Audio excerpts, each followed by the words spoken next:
Our next speaker is Dr. W.M.H. Kelum Wijenayake from the Department of Aquaculture and Fisheries, Wayamba University of Sri Lanka. He's going to talk to us about technical constraints to the development of culture-based fisheries in Sri Lanka. Please go ahead. Good morning, everyone.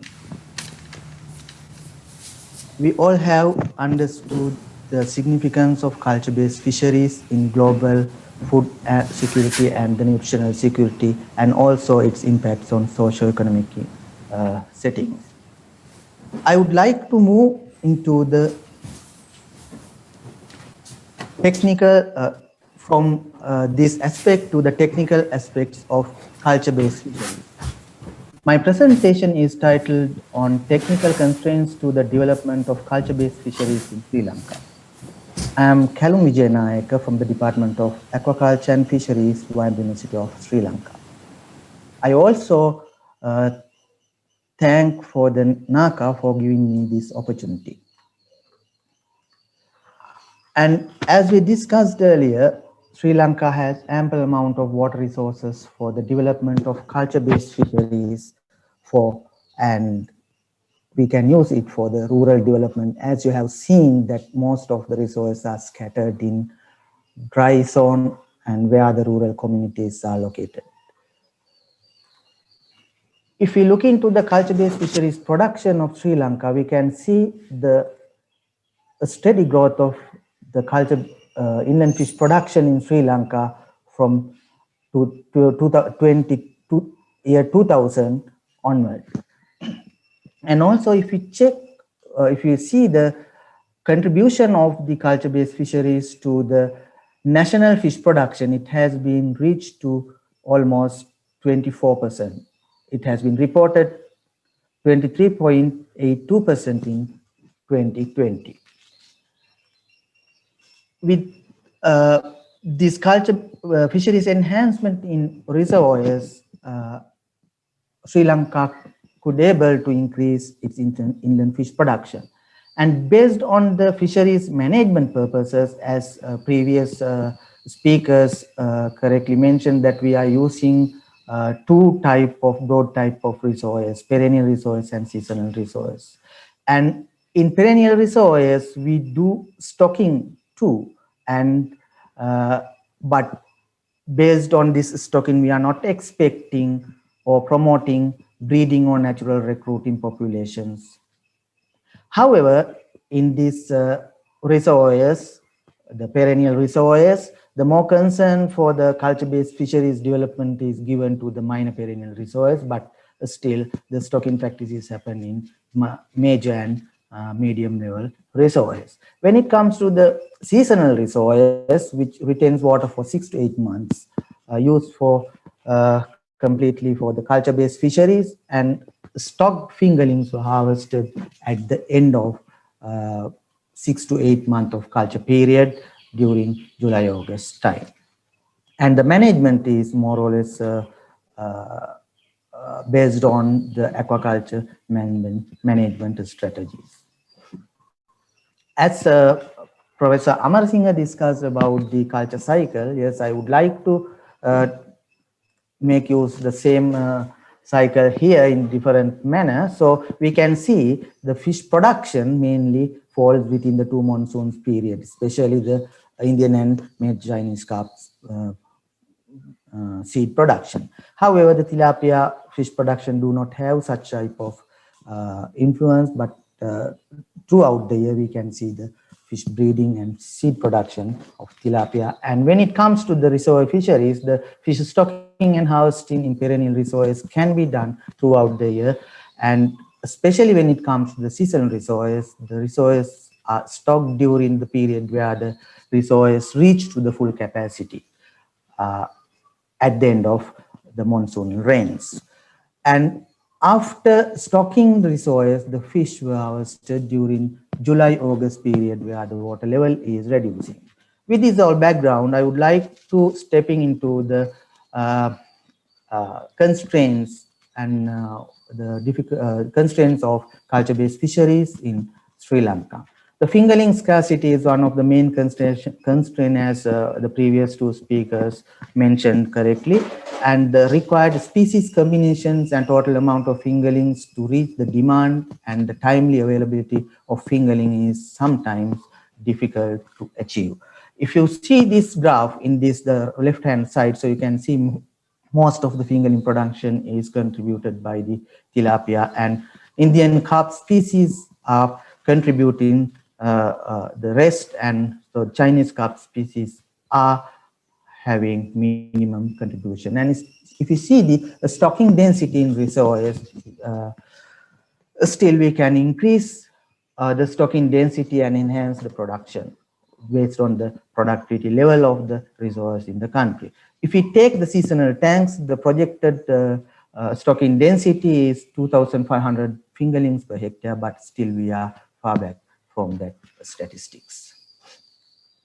And when we consider about the fish fingerling production, the government and the outside fingerling growers, so we can see fluctuation in this diagram.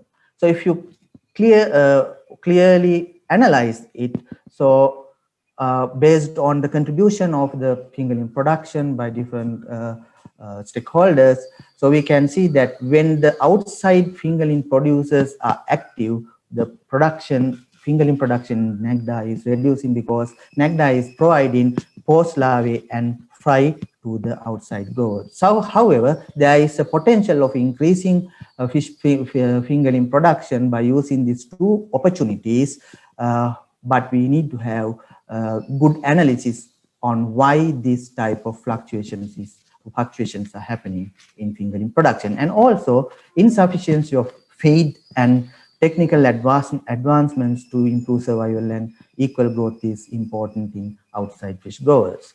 Still, the centralized fish breeding system is in the culture-based fisheries or the reservoir fisheries in Sri Lanka. Government hatcheries are responsible for producing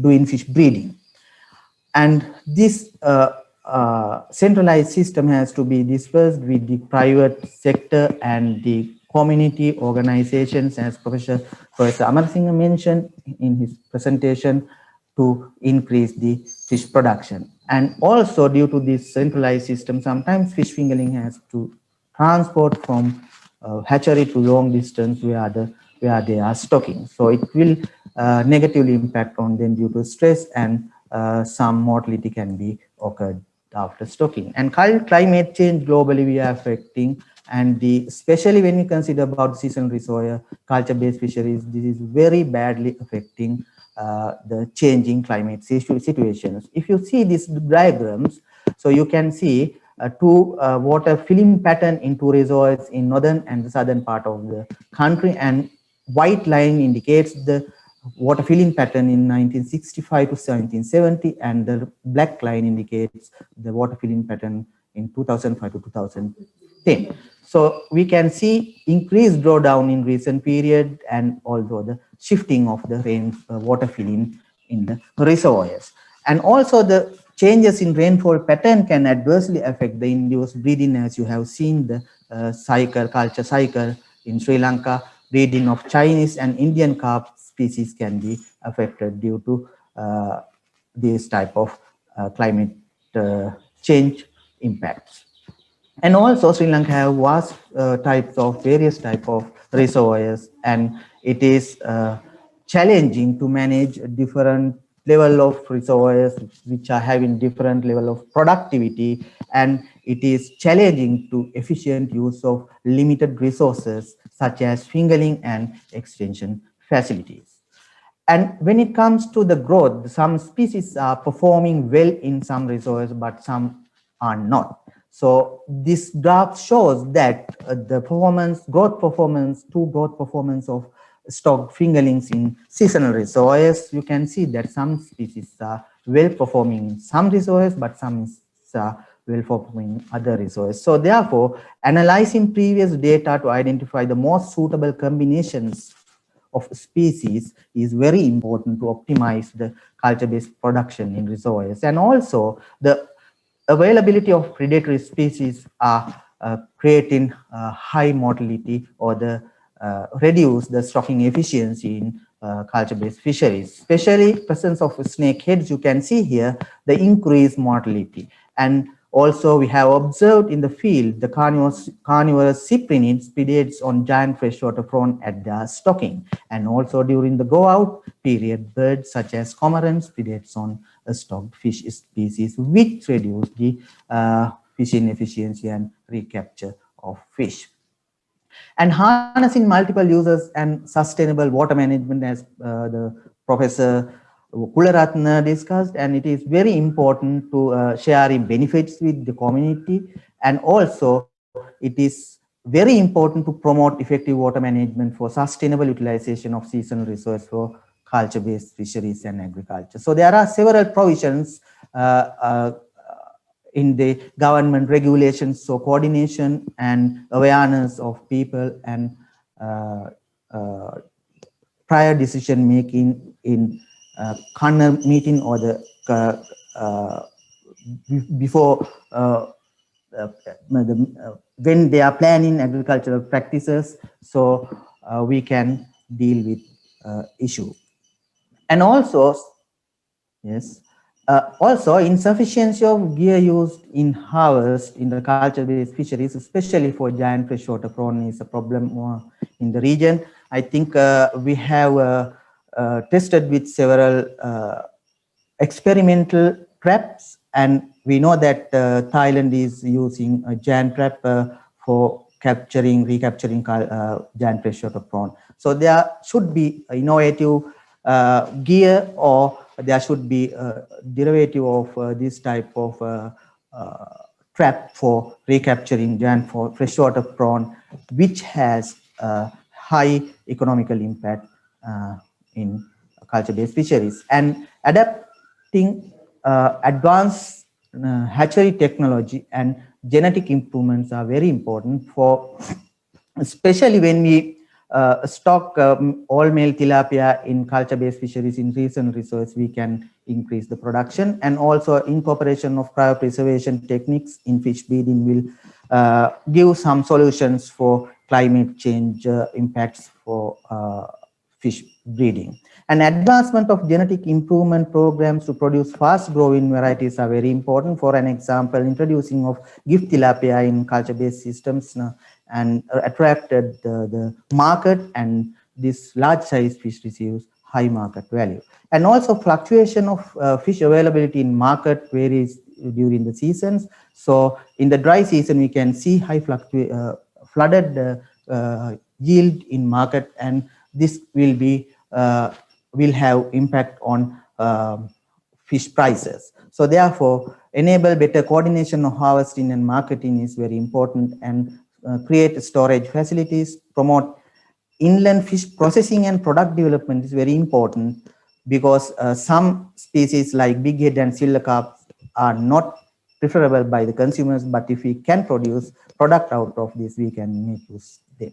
And also spreading aquatic invasive species is very, very threatening factor to the culture-based fisheries and its productivity and the culture-based fisheries practices.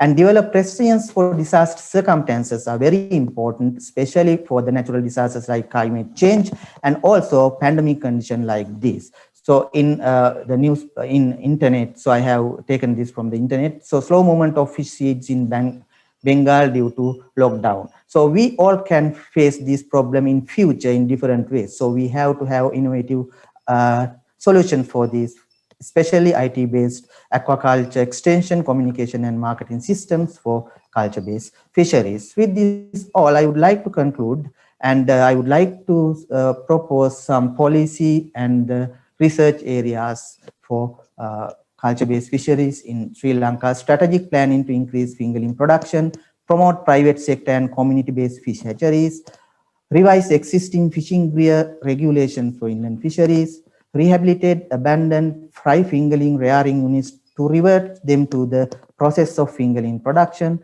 establish regional level inland fish storage mechanism during period of peak harvests, and synergy between water management related to downstream activities, improve climate change resilience, implementation of the FAO Code of Conduct for Responsible Fisheries with an ecosystem approach to fisheries and aquaculture. This should be based on research outcomes. Understanding the balance between conservation and fisheries activities is very important when it comes to the conservation needs. Expand the knowledge on yield optimization in different types of resources are very necessary in country like Sri Lanka, which are having various type of resources.